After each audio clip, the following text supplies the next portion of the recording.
maybe I'll get to say my story. Maybe I'll say my story. And then today I was like, yes. So anyway, this is about a chance encounter my senior year in spring break in Virginia. So it's 2001, and we're going to Mount Vernon.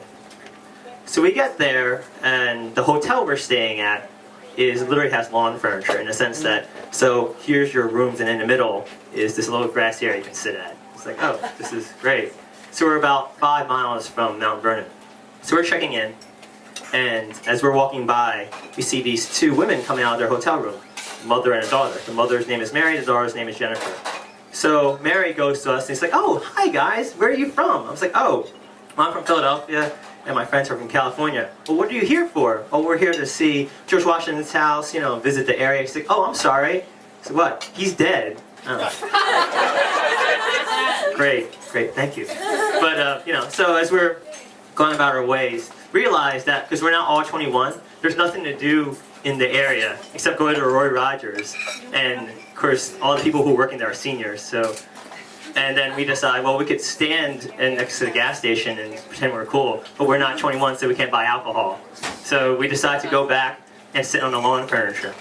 Then as I look over the way, I see Jennifer, the daughter, come out, and with her comes this guy who's shoeless, ripped jeans, mullet, flannel shirt, hairy chest, and they start making out in front of the door.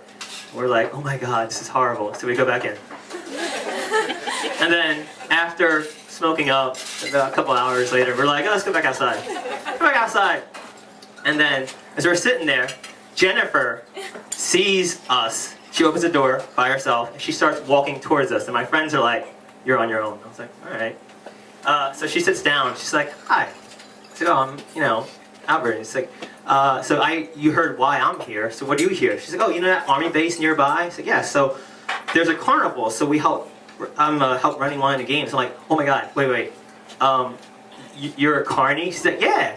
Oh shit, you're a carny. Oh my God, this is so American. And then she's like, yeah, like I'm here with my family. It's like, your whole family's carny? She's like, yes. Oh my God, this is so great. It's like watching a Jerry Springer show.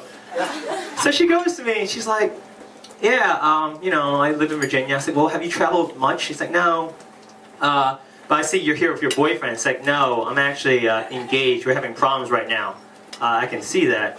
That's my ex-boyfriend. I was like, well, where'd you meet your ex-boyfriend? In prison. Oh, that's great.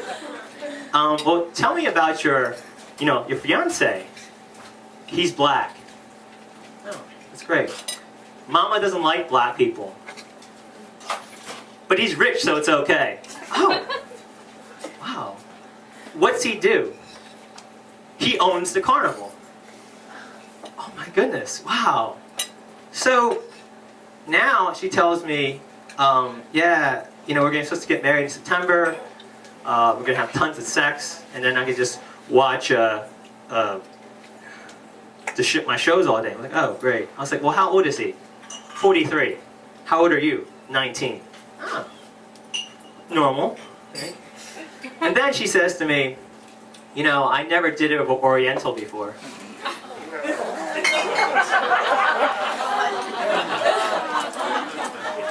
So she slips off her shoe and starts rubbing my leg. And I'm like, oh my God. She's actually like, or not asking, So I'm thinking, is this my opportunity to go in and say, wow, I had sex with this carny? Or do I, think about it and say, no, you know what, it's better just to tell the story and not have done it. So as I'm thinking about it for that 2 minutes, she's like, well, what do you think? And I was like, I'm sorry, I can't. But thank you. Then she, I know, right? Then she gets up and starts walking back to her room, and she's like, well, you know where to find me. I was like, yeah.